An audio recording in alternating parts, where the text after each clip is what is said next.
بسم اللہ الرحمن الرحیم۔ یہ سلسلہ اور اس سلسلے کے حوالے سے جو نشستیں الحمدللہ انعقاد پذیر ہو چکی ہیں،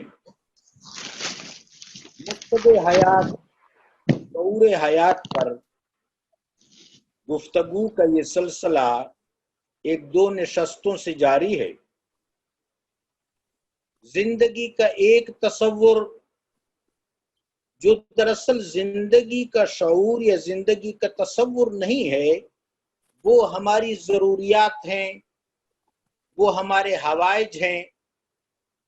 تو کیا زندگی صرف ان حوائج اور ضروریات تک محدود ہے کہ انسان کو کپڑے کی ضرورت ہے، انسان لباس کے حصول کے لیے تگ و دو کرے، انسان کو خوراک کی ضرورت ہے، انسان خوراک کے حصول کے لیے، غذا کے حصول کے لیے تگ و دو کرے، انسان کی کچھ اور حوائج ہیں، کچھ اور دلچسپیاں ہیں، کچھ اور چیزیں انسان کے لیے پرکشش ہیں۔ ان چیزوں کے لیے انسان اپنی زندگی کی سعی کو، اپنی زندگی کی کاوش کو بروئے کار لائے۔ یہ زندگی کا مکمل شعور نہیں ہے۔ اگلے جہان جب ناکام لوگوں پر تبصرہ ہوگا، ملائکہ علیہم السلام ایک دوسرے سے گفتگو کریں گے کہ یہ لوگ جو نامراد ہو گئے ہیں، ناکام ہو گئے، اللہ تبارک و تعالی جل شانہ کی نظر محبت سے گر گئے ہیں، اس کی وجہ کیا ہے؟ تو ملائکہ علیہم السلام جواب دیں گے، کچھ ملائکہ جواب دیں گے ضل سعیکم فی الحیات الدنیا، یہ وہ لوگ ہیں کہ جنہوں نے اپنی تمام تر کاوشوں، تمام تر اعمال، سعی کا مرکز حوائج کو بنا لیا تھا، صرف دنیاوی ضروریات کو بنا لیا تھا، صرف انس۔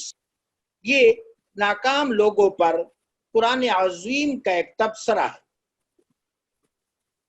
اب کامیاب زندگی کہ جس میں اس دنیا کی فلاح اور عقبہ کی فلاح شامل ہے، وہ کامیاب زندگی کیا ہے، اس کا شعور کیا ہے؟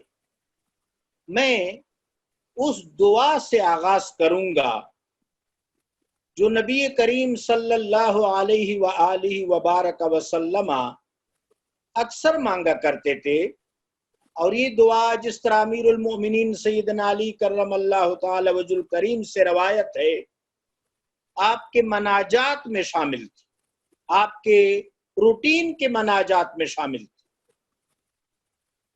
محبوب پاک صلی اللہ علیہ وسلم کی دعا قرآن پاک میں بھی مذکور ہے اور قرآن عظیم میں آپ کو تلقین فرمائی گئی ہے۔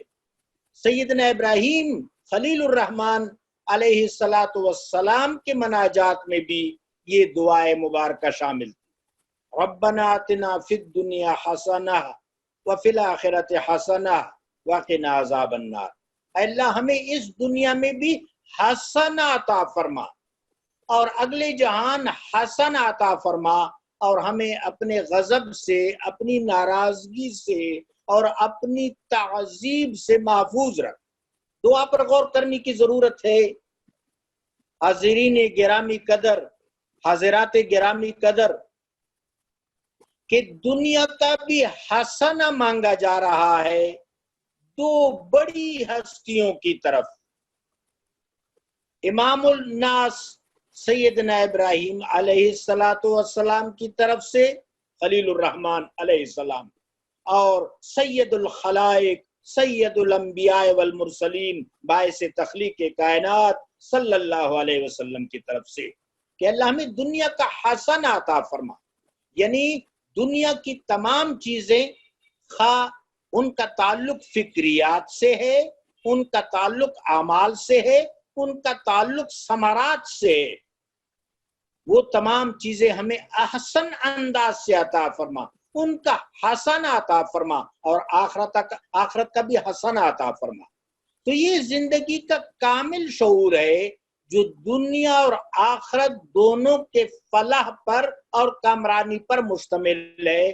اس کو فرمایا گیا کہ فقد فاز فوزا عظیما، کہ جنہوں نے دنیا کا بھی حسنہ پایا اور آخرت کا بھی حسنہ پایا، فقد فاز فوزا عظیما، انہوں نے بڑی کامرانی حاصل کی، بڑی کامیابی حاصل کی، اصل فلاح سے ہمکنار ہو گئے۔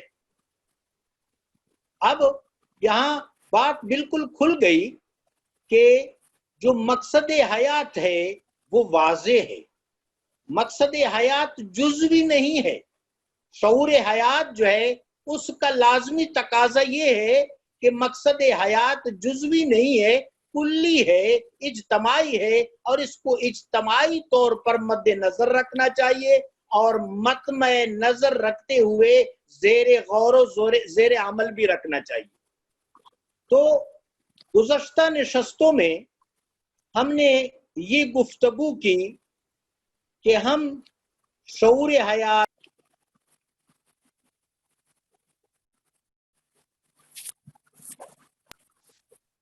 اور حیات کے ساتھ باقی جتنے تقاضے وابستہ ہیں، زہرا بیٹی میری آواز آ رہی ہے؟ جی سر۔ حیات کے ساتھ باقی جتنے تقاضے وابستہ ہیں ان سب کو اجتماعی طور پر لیں گے تو اس کا مطلب یہ کہ ہم نے حیات کا شعور پا لیا۔ اس حوالے سے ہم نے سب سے پہلے ان چیزوں پر مجموعی طور پر بات کی تھی اور بالکل اجمالی طور پر بیان کیا تھا۔ اس کے بعد ایک ایک پوائنٹ کو، ایک ایک کلاس کو، ایک ایک عنوان کو لیا۔ آج ان عنوانات میں سے جو عنوان ہمارے پیش نظر ہے، زیر بحث ہے، زیر تذکرہ ہے، وہ علت حیات ہے۔ علت حیات، یہ علت لفظ جو ہے ماخوذ ہے قواعد یا گرامر کی زبان میں، آپ اس کو مشتق کہہ سکتے ہیں یا حاصل مصدر کہہ سکتے ہیں۔ یہ علت کا لفظ عللہ سے نکلا ہے۔ عللہ اس کا مادہ تخریج ہے، اس کا مادہ مصدریہ ہے۔ اگر ہم عللہ کی لغت پر اور اس کے نحو پر غور کریں تو یہ فعلہ کے وزن پر ہے۔ اردو میں اس کے معنی وجہ، دلیل، اساس اور توجیہ ہو سکتے ہیں۔ ہم اس کا مطلب وجہ بھی کہہ سکتے ہیں، دلیل بھی کہہ سکتے ہیں، اساس اور توجیہ بھی کہہ سکتے ہیں۔ اب یہ زندگی کی علت کیا ہے؟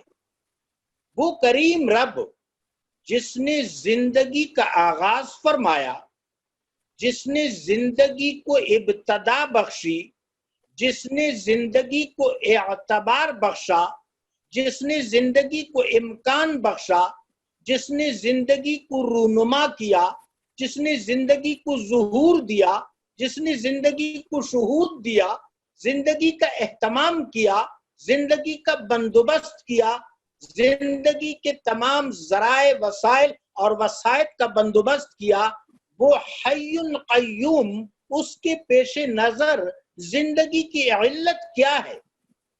یہ ایک سوال ہے جس پر غور کرنا چاہیے تاکہ ہماری زندگی عکارت نہ ہو جائے۔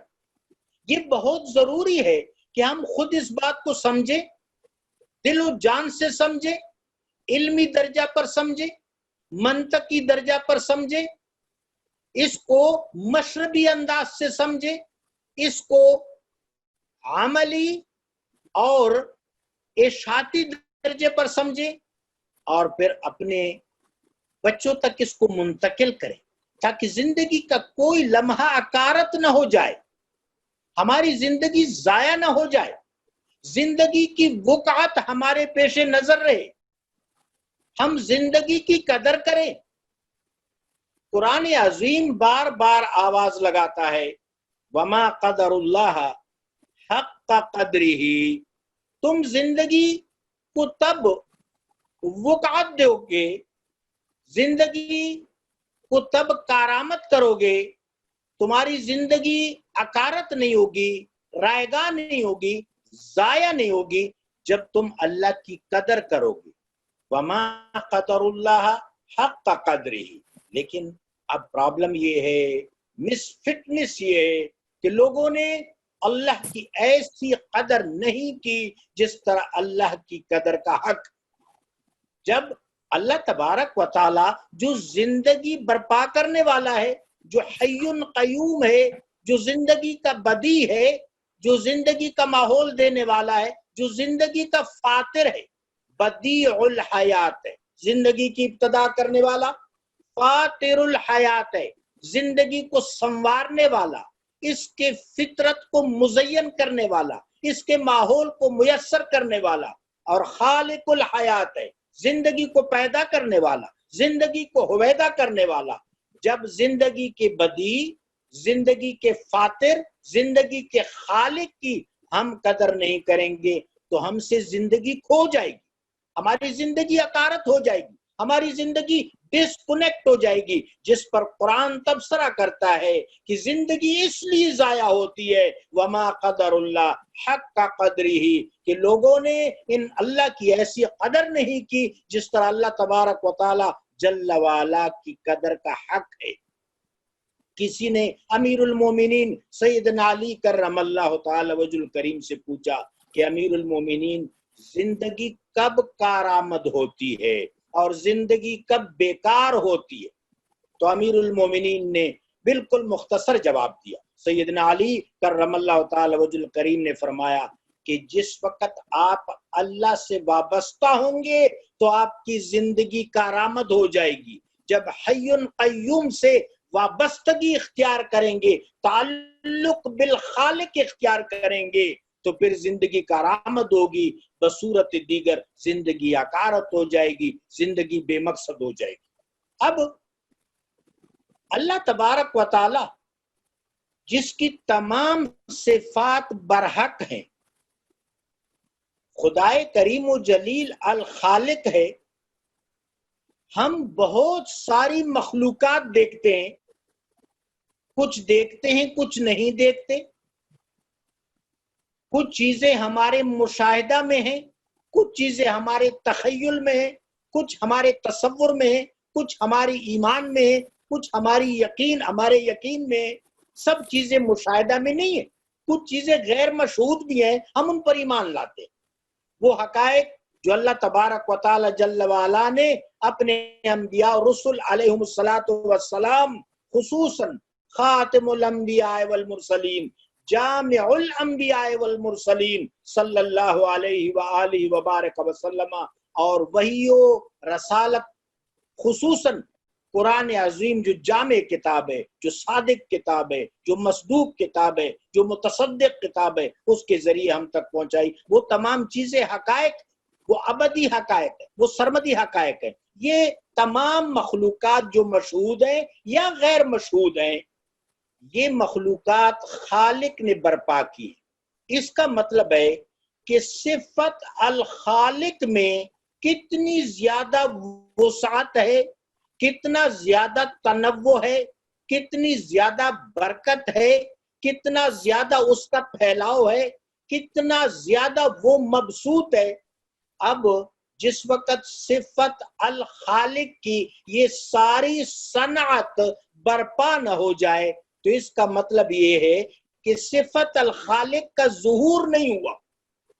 یہ زندگی کی علت ہے کہ اللہ تبارک و تعالی جل وعلا نے اپنے صفات کے تمام تر برکات کو ظہور عطا فرمایا۔ اس فلسفہ پر ہو سکتا ہے کچھ باتیں آپ کے لیے نامانوس ہوں، لیکن انشاءاللہ جب ہم ان چیزوں پر مسلسل گفتگو کریں گے، تسلسل کے ساتھ بات کریں گے، تدریجاً بات کریں گے، تو اس وقت میں جو موضوعات اٹھا رہا ہوں اس کا محور اور مرکز حکیم الامہ حضرت علامہ اقبال رحمت اللہ علیہ کا وہ تھیسز ہے جو آپ نے فلسفہ عجم کے نام سے مرتب فرمایا۔ آج میری گفتگو کا مدار حضرت علامہ اقبال علیہ الرحمہ کے اشعار سے کہیں زیادہ ان کا وہ کتاب چاہے جو فلسفہ عجم کے نام سے مشہور و معروف ہے، جہاں آپ نے علت حیات پر نہایت گراں قدر گفتگو فرمائی ہے۔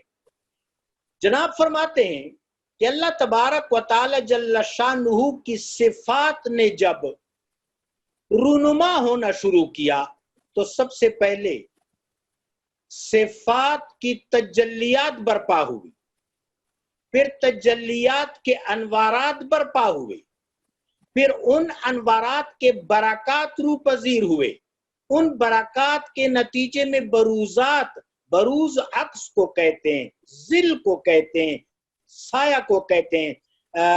حضرت علامہ اقبال رحمت اللہ علیہ نے امام جلال الدین رومی رحمہ اللہ کی ایک تشبیہ کا یہاں سہارا لیا ہے، ان کی ایک حقائق کا سہارا لیا ہے کہ آپ اللہ تبارک و تعالیٰ کے صفات، تجلیات، انوارات اور صفات کے تجلیات و انوارات کے برکات کو کس طرح سمجھیں گے، بروزات کو کس طرح سمجھیں گے؟ یوں سمجھے کہ اوپر ایک پرندہ گزر رہا ہے، اس پرندے کا نیچے زمین پر سایہ پڑ رہا ہے، یہ جو سایہ ہے یہ اس پرندے کا بروز ہے، اس کا امپیکٹ ہے۔ اگر اوپر پرندہ نہ ہوتا تو نیچے اس کا بروز نہ ہوتا، اس کا امپیکٹ نہ ہوتا۔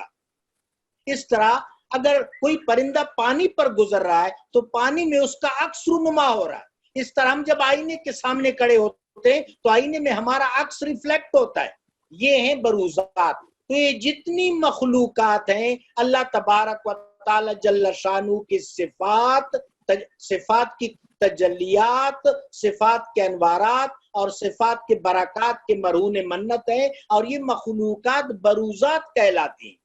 اور پھر ان بروزات کو فلاسفہ نے علیہم الرحمہ، مراد ہے فلاسفہ اسلام، متکلمین اسلام اور عرفاء اسلام علیہم الرحمہ نے اعتبارات و امکانات کا نام دیا کہ یہ زندگی اعتبار ہے، یہ حیات اعتبار ہے۔ وہ اللہ جو جس کریم رب نے اس کی علت کو کار فرما کیا ہے، اس کی علت کو متمکن کیا ہے، اس کی علت کو ایگزسٹ کیا ہے، تو یہ زندگی اعتبار ہے، اس کو اللہ نے معتبر بنایا ہے۔ تو زندگی جن جن چیزوں میں ہے، جو چیزیں مخلوقات ہیں زندگی سے شاد کام ہو رہے ہیں، وہ بزبان فلسفہ و عرفان حکیم الامہ حضرت اقبال علیہ الرحمہ کے تراکیب میں، آپ کے مصطلحات میں، آپ کی زبان میں ان کا نام اعتبارات ہے کہ اللہ نے ان کو اعتبار بخشا، اللہ نے زندگی کو علت عطا فرمائی، زندگی کو معتبر کیا۔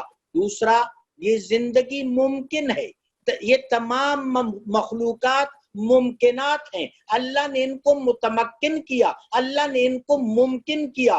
وہ اللہ جو واجب الوجود ہے، جو مطلق ہے، اس قادر کریم نے، اس حی قیوم نے اپنے صفات کو وسعت دیتے ہوئے، اپنے صفات کے تجلیات کو، انوارات کو، برکات کو وسعت دیتے ہوئے، برکات کو پھیلاتے ہوئے تمام خلائق کو پیدا کیا، ان کو معتبر بنایا، ان کو ممکن بنایا۔ اب ایک حدیث قدسی آپ کے حضور پیش کرتا ہوں، کوشش کروں گا کہ گفتگو اور بھی مختصر کر دوں۔ اس پر غور کریں، زندگی کی علت ہمارے سامنے کھل جائے گی کہ خدا کریم و جلیل نے حیات کو کیوں رونما فرمایا۔ حیات اتنی قیمتی، حیات اتنی بامقصد، حیات اتنی اعلیٰ و عرفہ، حیات کے ساتھ اتنے اہم تقاضے وابستہ، حیات کی علت کیا ہے؟ حدیث قدسی ہے، بڑے بڑے ائمہ نے اس کو لکھا ہے. حکیم الامہ حضرت اقبال نے اپنے انگریزی خطبات میں اس کا ترجمہ پیش کیا ہے اور اس کا ریفرنس دیا ہے. عربی میں یہ حدیث قدسی اس طرح ہے. محبوب پاک صاحب الاولاق صلی اللہ علیہ وسلم فرماتے کہ میرا رب فرماتا ہے کنت کنزن مخفیہ. قابل غور بات.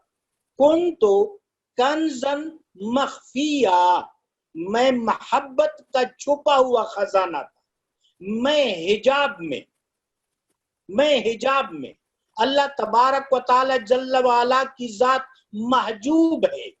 رب جلیل کے حسن پر اللہ کے اسماء کا حجاب ہے. رب کے حسن پر اللہ کے صفات کا حجاب ہے. صفات کے تجلیات کا حجاب ہے. پھر انوارات کا حجاب ہے. پھر برکات کا حجاب ہے. پھر بروزات کا حجاب ہے. پھر اعتبارات کا حجاب ہے. پھر امکانات کا حجاب ہے. پھر مخلوقات کا حجاب ہے. یہ تمام حجابات ہیں. تو وہ کریم فرماتا ہے کنت کنزن مخفیہ، میں محبت کا چھپا ہوا خزانہ. میری صفات خزانے در خزانے پر مشتمل. پھر کیا ہوا؟ فَأَحْبَبْتُ. آپ دیکھیں کہ اس زندگی کا آغاز محبت کے مرہون منت ہے. کنت کنزن مخفیہ، میں چھپا ہوا خزانہ. میری صفات بے بہا، میرے صفات میں بہت زیادہ تجلیات، بہت زیادہ انوارات، بہت زیادہ برکات، بہت زیادہ اعتبارات، بہت زیادہ امکانات. اب کیا ہوا؟ فَأَحْبَبْتُ. میں نے اپنے صفات کے آئینوں میں ان کی برکات کو، اعتبارات و امکانات کو، خلائق کو دیکھا، چہروں کو دیکھا، مخلوقات کو دیکھا، اپنے عبادت گزاروں کو دیکھا، اپنے مرتبہ جامعہ پر فائز ہونے والی مخلوق حضرت انسان کو دیکھا. ان میں سے جو سب سے سربراہ ہے حضرت محمد الرسول اللہ صلی اللہ علیہ وآلہ وبارک وسلم، اس کو میں نے محبوب جانا. فَأَحْبَبْتُ. پس میں نے محبوب جانا ان اعرفو، کہ لوگ میری معرفت حاصل کریں. حدیث پاک، حدیث قدسی سیلف ایکسپلینیٹری ہے. کنت کنزن مخفیہ، یہ بات میں نے واضح کرنے کی کوشش کی. فَأَحْبَبْتُ. اب وجہ کیا ہے؟ علت کیا ہے؟ میں نے محبوب جانا کہ لوگ یہ جتنی بھی ہیں میری معرفت حاصل کریں. خاص طور پر مرتبہ جامعہ پر فائز حضرت انسان کے باقی تمام مخلوقات تو خدمات ہیں. یہ مخدوم ہے. یہ مخدوم کیا کرے؟ اعرفو، یہ میری معرفت حاصل کرے. فخلقت الخلق. پھر میں نے مخلوقات کو پیدا کیا. تو اس کا مطلب یہ ہے کہ علت حیات بہت زیادہ اہم چیز ہے، بہت زیادہ افادہ رکھتی ہے، بہت زیادہ ناگزیر ہے. اب یہ انسان جب اپنے رب کی معرفت حاصل کرے گا تو گویا علت حیات کا تقاضا پورا کرے گا، علت حیات کو سچ ثابت کرے گا، علت حیات کی تصدیق کرے گا. علت حیات کی تصدیق کی صورت یہ کہ اپنے رب کی معرفت سے حضرت انسان شاد کام ہو جائے. حکیم الامہ حضرت علامہ اقبال کا ایک شعر پیش کرتا ہوں، پھر اپنی گفتگو ختم کرتا ہوں، پھر اس پر انشاءاللہ مذاکرہ اور محاکمہ کریں گے. حکیم الامت ایک ترتیب بتاتے ہیں کہ جب علت حیات کا لازمی تقاضا یہ ہے کہ اس نے محبوب جانا، ہم اس کے محب ہیں، ہم محبت کی لاج رکھیں گے اور محبت کی لاج اس کی معرفت ہے. تو اس معرفت کے حصول کا طریقہ کیا ہے تاکہ ہم علت حیات کی تصدیق کر لیں، علت حیات کی لاج رکھ لیں، اس کو تسلیم کر لیں. قہاریو، غفاریو، قدوسیو، جبروت، یہ چار عناصر ہوں تو بنتا ہے مسلمان. پہلی صفت کیا ہے؟ قہاری، کہ بندہ اپنے نفس پر تصرف حاصل کر لے، اس کی تمام علائشیں دور کر دے. میں نے 6 لطائف کا ذکر کیا تھا کہ بندہ اپنے نفس کو استوار کر لے. قد افلح من تزکا وذکر اسم ربہ فصلی ونفس وما سواها فالہمها فجورها وتقواها قد افلح من زکاها. اس نفس کو تزکیہ کے راستے پر لے جائے. کہاری کا مطلب یہ ہے کہ ضبط نفس اختیار کرے. نفس کے اندر جو علائشیں جو رچ واقع ہو جاتا ہے، گو کہ یہ داخلی نہیں ہے. انسان کا جو نفس ہے یہ معرفت اس پر استوار ہے، یہ احسان و تزکیہ پر استوار ہے.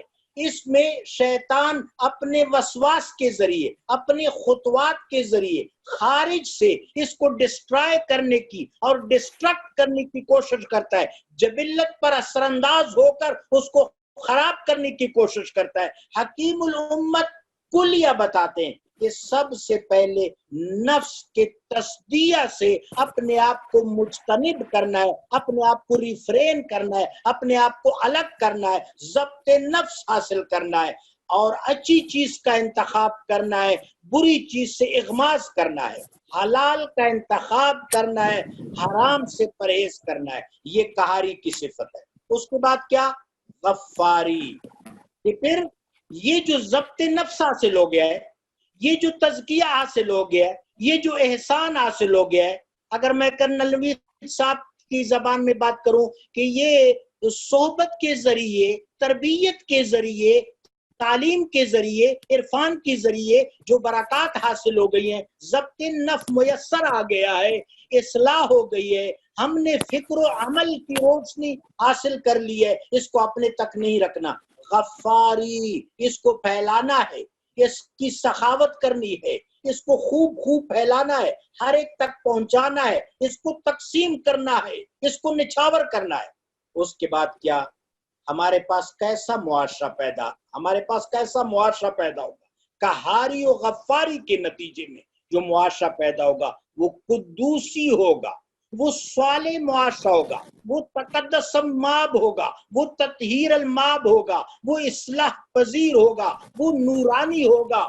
اور یہ جو نورانی معاشرہ جب برپا ہوگا، جبروت حاصل ہوگی، پھر خلافت حاصل ہوگی، پھر یہ جو امت مسلمہ ہے یہ امت دعوت تک یہ روشنی پہنچا سکے گی اور علت حیات کا مقصد ہمیں حاصل ہو جائے گا، اچیو ہو جائے گا. یہ 4 عناصر ہوں تو بنتا ہے مسلمان. وآخر دعوانا ان الحمدللہ رب العالمین والصلاة والسلام علی رحمت للعالمین.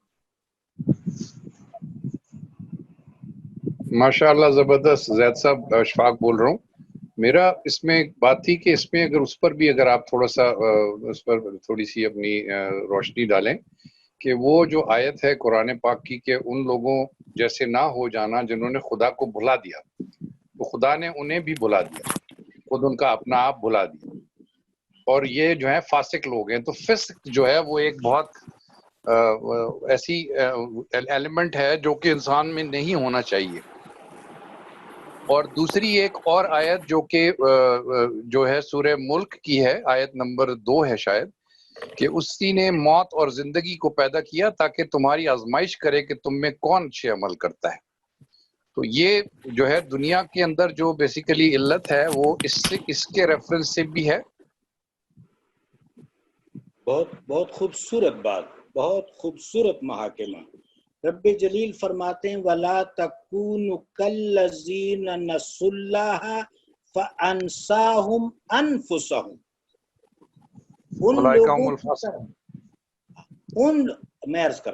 ان لوگوں کی طرح نہ ہو جاؤ جنہوں نے اپنے رب کو فراموش کر دیا.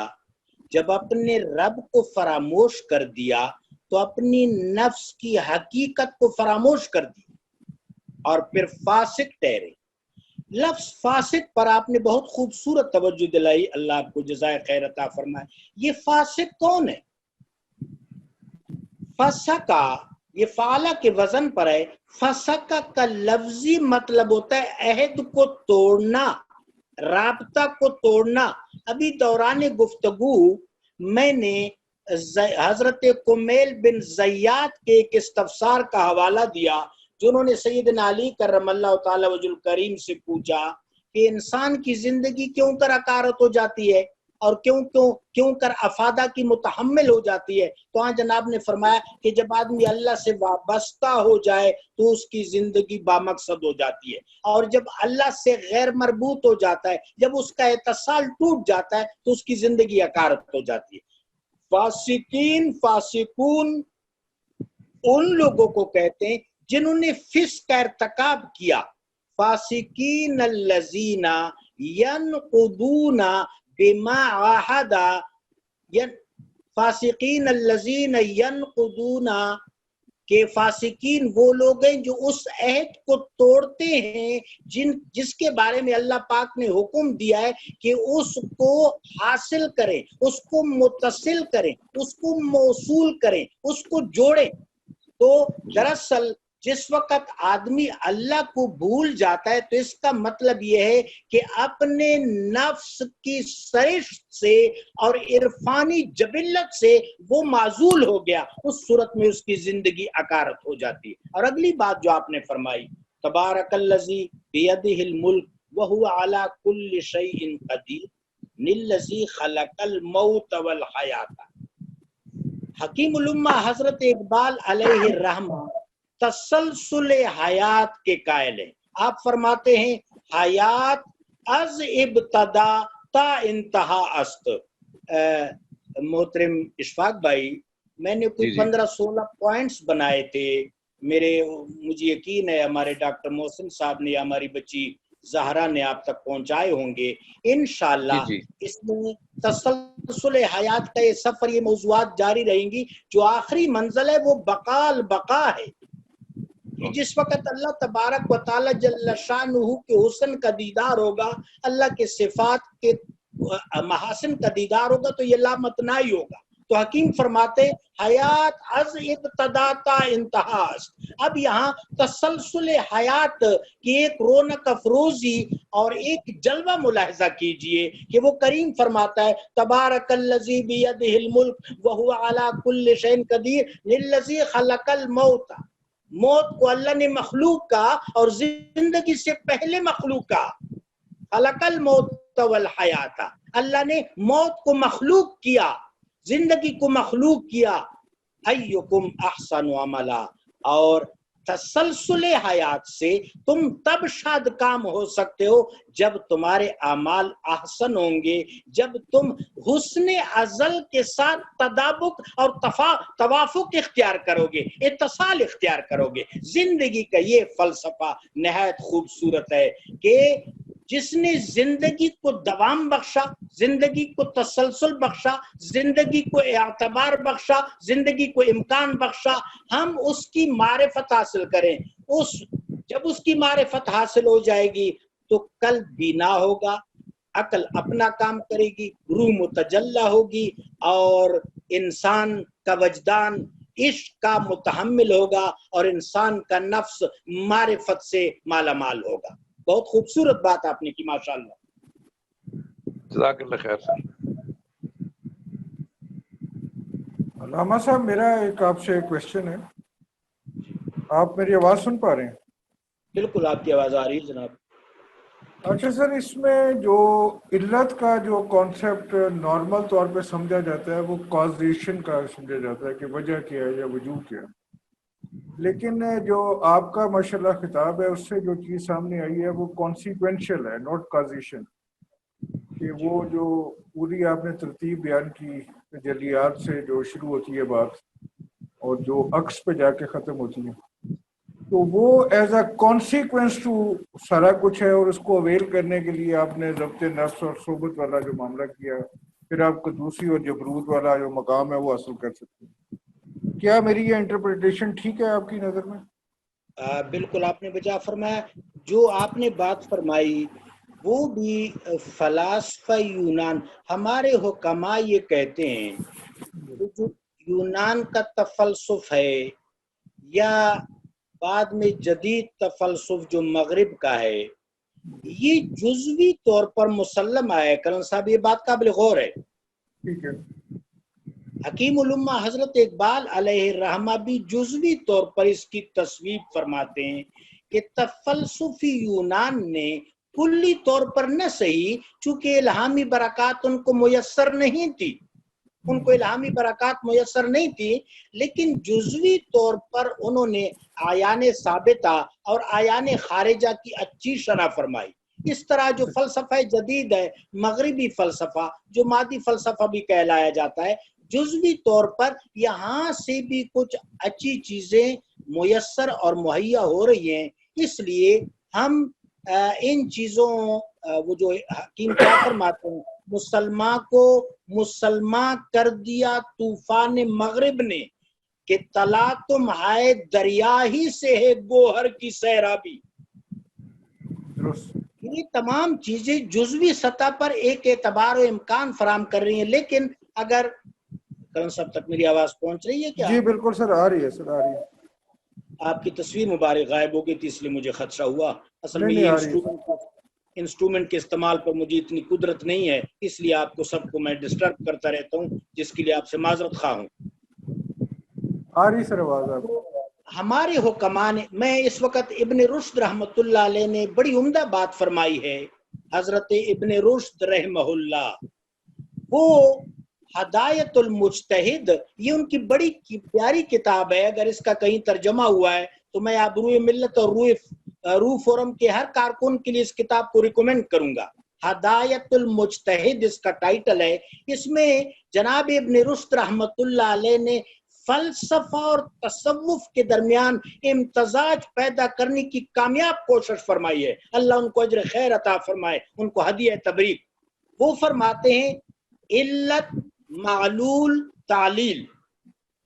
علت حیات جس طرح میں نے گزارش کر دی ہے، معلول تمام خلائق ہیں، پھر ان معلولات میں سے جو معلول الاصل ہے وہ حضرت انسان ہے، جس طرح ابن رشد فرماتے ہیں جو مرتبہ جامعہ پر ہے۔ اب یہ حضرت انسان، چونکہ باقی چیزیں تو خدمات ہے نا، پہاڑ اس کے لیے، سورج اس کے لیے، سمندر اس کے لیے، معدنیات اس کے لیے، وحوش اس کے لیے، یہ تو سب خدمات ہے۔ جس طرح سے پہلے نشستوں میں کرن صاحب ہماری بات ہو چکی ہے کہ انسان مخدوم ہے، انسان معلوم ہے، انسان مقصود ہے، باقی چیزیں خدمات ہیں، سروسز ہیں۔ اب یہ جو مخدوم ہے، جس کو استاد ابن رشد رحمۃ اللہ علیہ معلول کہتے ہیں، کہ یہ معلول اگر تعلیل اختیار کر لے تو پھر علت اور معلول کے درمیان یہ تعلیل جب واقع ہو جائے گا تو اس کا مطلب ہے کہ زندگی کو ربط مل گیا، اور زندگی کی اسی ربط کا نام جو ہے وہ معرفت ہے۔ یہاں پر علت حیات کی تصدیق اور تسلیم رونما ہو جاتی ہے۔ خوبصورت کلیہ حضرت ابن رشد کا۔ ٹھیک ہے، تو تعمیل سے تکمیل ہو جاتی ہے۔ جی بالکل، بجا فرمائے۔ ماشاءاللہ آج مجھے جناب اشفاق صاحب اللہ ان کے درجات بلند فرمائے، پھر آپ نے جو سوال اٹھایا تو مجھے ایسا، میں خوش ہو رہا ہوں کہ گفتگو اپنی ڈائریکشن کی طرف لوٹ رہی ہے۔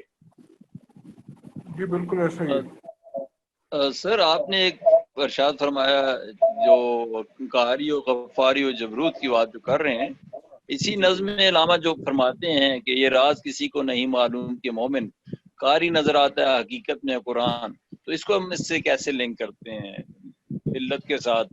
اور دوسری گزارش میری یہ ہے کہ وجہ تخلیق کائنات کا ذکر بھی یہاں اگر آپ کر دیتے تو مناسب ہوتا۔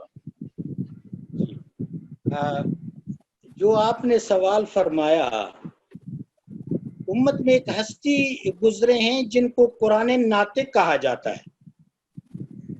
ابن ابی الحدید المعتزلی نے قرآن ناطق کی ترکیب پر گفتگو کی ہے کہ جس وقت قرآن کے احکام و محکمات انسان کے فکر و عمل میں متجلی ہو جائیں تو وہ شخص قرآن ناطق کہلاتا ہے۔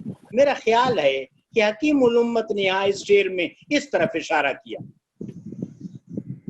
ایک عرب عالم نے، یہ خاتون عالمہ ہے، ڈاکٹر فاطمہ فوزان رحمہ اللہ، دنیا سے تشریف لے گئی ہیں۔ حضرت ڈاکٹر فاطمہ فوزان نے ایک خوبصورت کتاب لکھی ہے کہ محمد الرسول اللہ صلی اللہ علیہ وسلم القرآن یمشی علی الارض، محمد الرسول اللہ زمین پر چلتا پھرتا قرآن ہے۔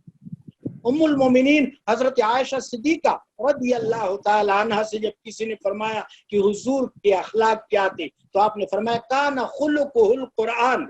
تو جب قرآن کے محکمات انسان کے اعتقادات بن جاتے ہیں، انسان کے عبادات بن جاتے ہیں، انسان کے اخلاقیات بن جاتے ہیں، انسان کے معاملات بن جاتے ہیں، قرآن انسان کی زندگی میں جب متجلا اور متشکل ہو جاتا ہے تو پھر یہ کیفیت ہوتی ہے کہ حقیقت میں ہے قرآن، جس طرح حضرت حکیم الامت نے ذکر فرمایا۔ سر اس پہ ایک وہ شعر بھی یاد آ گیا، عشق دم جبرائیل، عشق دل مصطفیٰ، عشق خدا کا رسول، عشق خدا کا کلام۔ تو بیسیکلی یہی ایلیمنٹ ہے جو بیسیکلی زندگی میں ہونا چاہیے۔ اور سر ایک اور آیت میرے ذہن میں ایک دم آپ سے بات کرتے ہوئے، مجھے عربی یاد نہیں رہتی، اردو میں اس کی کچھ ٹرانسلیشن ہے، اور وہ ہے کہ اور کوئی شخص ایسا ہے کہ خدا کی خوشنودی حاصل کرنے کے لیے اپنی جان بیچ ڈالتا ہے۔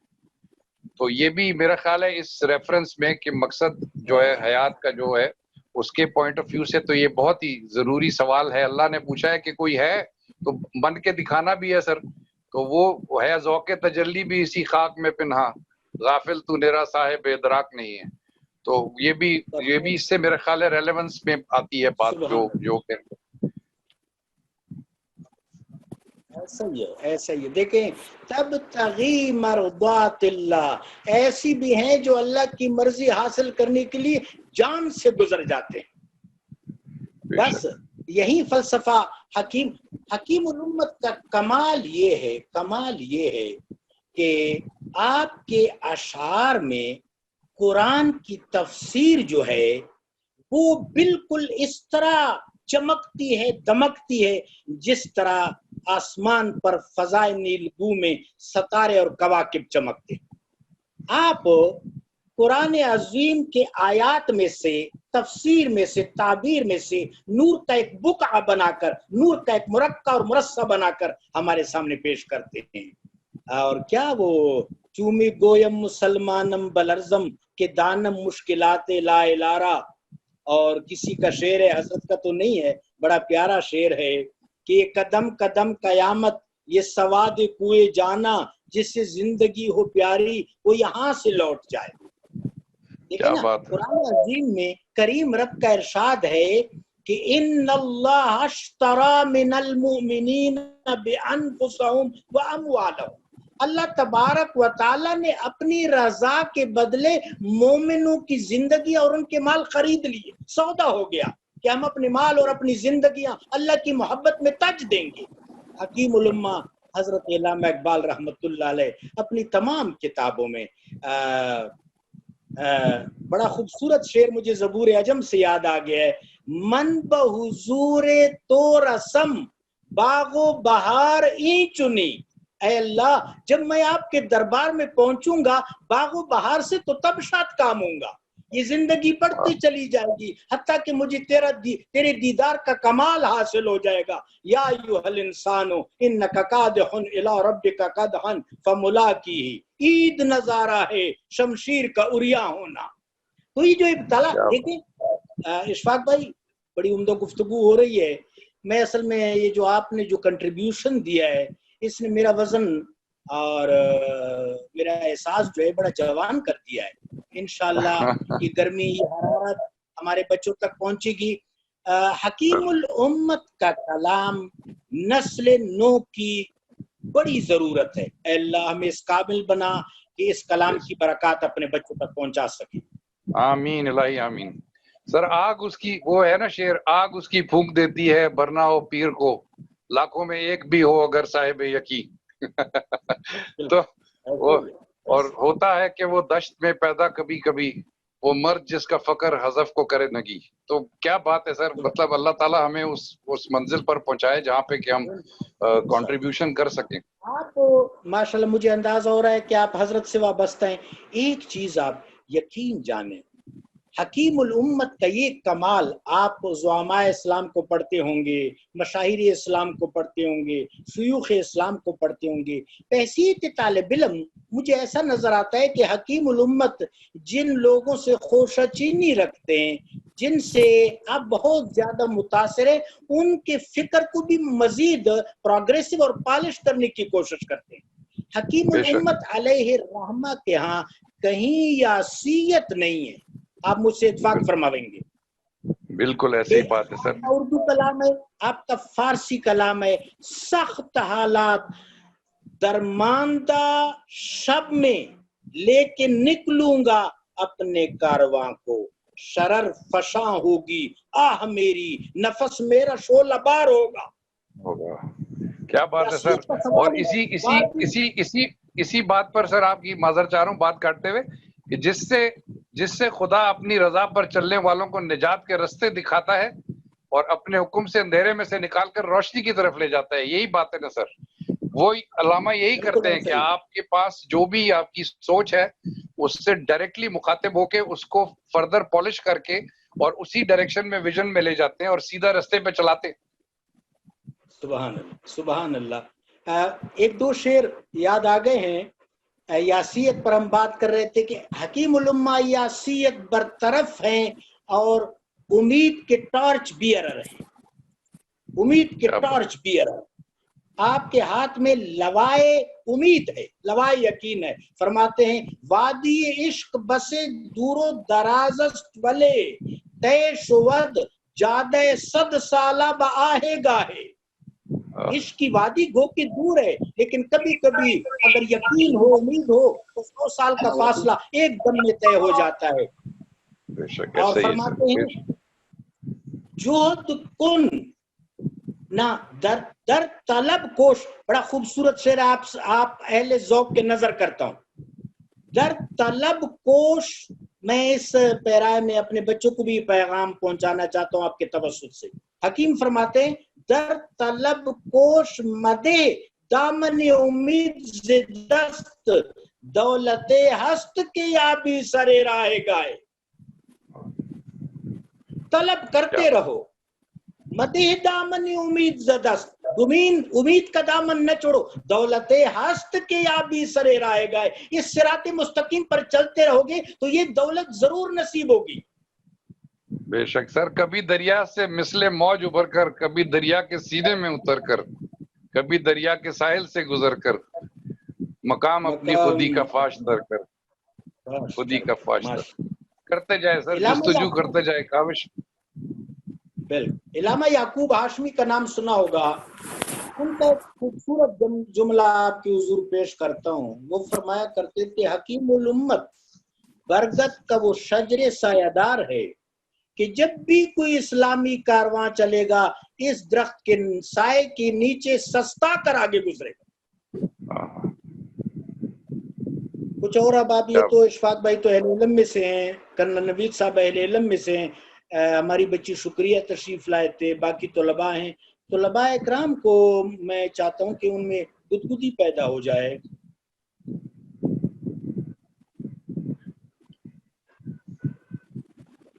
کرنل نوید، کرنل مرتضیٰ صاحب ترغیب دیں بچوں کو اگر بچے موجود ہیں۔ میرے خیال میں چونکہ گفتگو بڑی خوبصورت ہو چکی ہے اور کچھ لوگوں نے بیچ میں نماز کا بھی ذکر کیا کہ نماز کا وقت ہو گیا ہے، تو ہم اس کو اس طرح سے سم اپ کرتے ہیں۔ میں آپ سے گزارش کروں گا جن نے باجماعت نماز پڑھنی ہوتی ہے بے شک وہ چلے جائیں، اور آپ سے میں گزارش کروں گا کہ کیونکہ بات قرآن کی زیادہ ہو رہی ہے آج کے سیشن میں، میری گزارش یہ ہوگی پھر سلسلہ بالکل آج موقوف کر دیں، کل پر موقوف کر دیں تاکہ ہم سب آپ 5 منٹ میں آپ اس کو اس طرح سے سم اپ کر لیں کہ جو بات آپ نے کی ہے نا آج کی بات کا جو لبے لباب ہے اور ہمیشہ کی بات کا جس میں ہمیں تشنگی ہمیشہ رہی کہ قرآن ہم نہیں سمجھ پائے، جو بات تو ہے جب تک ہم اپنے نصاب تعلیم میں یا تربیت میں یا اپنے گھروں میں قرآن کی انڈرسٹینڈنگ کو نہیں واضح کر پاتے اور ہم صرف کسی کی تفسیر پڑھ کے قرآن سمجھنے کا دعویٰ کر لیتے ہیں، وہ غلط ہوگا۔ قرآن کا صحیح تصور اور قرآن کی جس طرح ہم نے اس دن بات آپس میں کی تھی کہ تربیت اس طرح سے قرآنی ترتیب نزولی کی روشنی میں کی جائے تاکہ لوگوں کو یہ زندگی کا فلسفہ درست طریقے سے درست سمت پہ سمجھ آ سکے. ہم ادھورے شاید اس لیے اس قوم کو ادھورا پن کا شکار کیا کہ جس نے دین پڑھایا اس نے ادھورا پڑھایا, جس نے دنیا پڑھائی اس نے ادھوری پڑھائی, اور آپس میں لنک اسٹیبلش نہیں کر پایا. تو آج کا یہ جو بات ہو رہی ہے علت آیات کے حوالے سے, اس میں اگر ہم یہ جو تعلیم و تربیت کے نظام کو واضح کر لیں اسی نشست میں, صرف اجمالی طور پہ 2-3 منٹ میں, کہ قرآن کا جو ترتیب نزولی کے ریفرنس سے آپ جو انشاءاللہ کاوش کریں گے اس کو بس اس ایک نیکسٹ سٹنگ پہ رکھ لیں گے, لیکن آپ متعارف ضرور کروا دیجیے گا, بنیاد ضروری ہے. جی اس حوالے سے آپ سے تو کچھ بات ہو چکی ہے, باقی ماشاءاللہ اہل علم تشریف فرما ہیں. ایک تو قرآن عظیم کی مصحفی ترتیب ہے, یہ قرآن عظیم کی تدریسی ترتیب ہے. ہم جب بچوں کو پڑھاتے ہیں تو پہلے آخری پارہ ہمارے نشست میں تشریف فرما احباب کے علم میں ہوگا کہ میرے آقا و مولا صلی اللہ علیہ وسلم کے دور اقدس میں قرآن پاک صورتوں کے اعتبار سے جمع ہوتا رہا. یہ جو قرآن پاک کو چیپٹرز میں تقسیم کرنا, رکوع میں تقسیم کرنا, منازل میں تقسیم کرنا, یہ بات کے علماء کی کاوشیں ہیں اور یہ اجماع امت کے تحت ہوئی ہیں, اور یہ دراصل تدریس اور تلاوت کی تسہیل, تیسر اور آسانی کے لیے ہیں. قرآن پاک کی مصحفی ترتیب جس طرح ہمارے سامنے ہے, سورہ فاتحہ, سورہ بقرہ, سورہ آل عمران والناس تک, اس طرح عالم میں بالا میں قرآن پاک محفوظ ہے. بل ہوا قرآن مجید فی لوح محفوظ فی کتاب مکنون, عرش عظیم پر منقش ہے, لوح محفوظ میں مرتسم ہے, بیت الالواح میں, بیت الدسر میں, سدرۃ المنتہا میں, بیت المعمور میں, بیت العزت میں, نورانی سطور سے مرقوم ہے, مرتسم ہے, منقش ہے. قرآن پاک میں اس کے دلائل موجود ہیں, اور دنیا میں بھی جو کرتاس پر ترتیب ہے مصحفی ترتیب یہی ہے. لیکن ہم ایک تزکیاتی اور تربیتی طریقہ کی بات کر رہے تھے جس کے کچھ پوائنٹس میں نے آپ سے شیئر کیے تھے, اور ہمارے پاس اس کا تناظر موجود ہے. حضرت ابو حامد غزالی نے طوس میں اپنے وطن معلوف میں جو مدرسہ قائم کیا تھا اس میں تزکیاتی طریقے سے قرآن پاک پڑھایا جاتا تھا. اس طرح آل سلجوق نے جو مدرسہ ادھر بنایا تھا بغداد میں, اس کا جو بڑی جس کو آپ محور یا مرکز کہتے ہیں وہ بغداد میں تھا, باقی 30 شاخیں تھی اس کی. نظام کے نام کرنل نوید صاحب تشریف فرمائے, وہ ان چیزوں سے واقف ہیں. تو وہاں بھی یہ قرآن عظیم کا تزکیاتی تدریسی طریقہ مروج تھا, اور اس طریقہ کے بڑے فوائد. آپ دیکھیں کہ میرے آقا علیہ الصلوۃ والسلام پر قرآن نازل ہوتا رہا, آپ کے قلب اطہر پر, اس کے بعد جبریل امین علیہ الصلوۃ والسلام رسالت لاتے تھے, پھر آپ ان آیات کی روشنی میں صحابہ کا تزکیہ فرماتے تھے. الذی بعث فی الامیین رسولا منہم یتلو علیہم آیاتی ویزکیہم, اس پر ہم سب غور کریں گے. یتلو علیہم آیاتی ویزکیہم, کہ حبیب پاک علیہ الصلوۃ والسلام اللہ کی آیات ان پر تلاوت فرماتے ہیں, اور ان آیات کی ضوء میں, ان کی لائٹ اور روشنی میں ان کا تزکیہ کرتے ہیں, ان کی کردار سازی کرتے ہیں. اب اگر ہم اس طرح, سب سے پہلے سورۃ العلق کی آیات نازل ہوئی, مجھے یقین ہے اشفاق صاحب محفل میں موجود ہوں گے. اقرأ بسم ربک الذی خلق, توجہ طلب بات ہے, سب سے پہلے تخلیق کی اہمیت بتائی گئی ہے, زندگی کی اہمیت و افادیت بتائی گئی ہے. یہ طریقہ ترتیب ہے کہ تمہیں اللہ نے مخلوق کیا, تمہیں اللہ نے خلق کیا, زندگی کے ساتھ بڑے مقاصد وابستہ ہے, زندگی کے ساتھ شعور وابستہ ہے, زندگی کی اہمیت, اپنی خلقت اور خلق کی اہمیت تمہارے پیش نظر رہنی چاہیے. پھر علم کے بارے میں بتایا گیا. پھر جب دوسری وحی نازل ہوئی سورہ مدثر کی, یا ایھا المدثر قم فانذر وربك فكبر وثيابك فطهر والرجز فاهجر ولا تمنن تستكثر ولربك فاصبر فاذا نقر في الناقور. آپ دیکھیں پورا ایک تربیت نظام ہے کہ کس طرح کڑے ہونا ہے، کس طرح لوگوں کی اصلاح کرنی ہے، کس طرح اپنے باطن کو پاک کرنا ہے، کس طرح اپنے ظاہر کو پاک کرنا ہے، کس طرح سیرت سازی حاصل کرنی ہے، کس طرح اپنی شخصیت کو مؤثر بنانا ہے. یہ تزکیاتی طریقہ تعلیم ہے. تو میں یہ چاہ رہا تھا کہ ہم روح فورم کی سطح پر اور روح ملت میں اس تزکیاتی طریقہ تعلیم کو رواج دیں، اور اس پر انشاءاللہ احباب ذی قدر بھی ہمارے ساتھ اعانت فرمائیں گے، ہماری رہنمائی فرمائیں گے.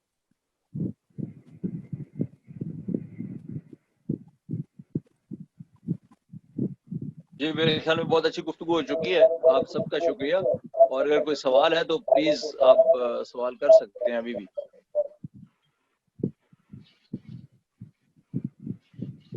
اور اگر سوال نہیں ہے تو آپ سب کے شکریہ کے ساتھ اجازت چاہتے ہیں.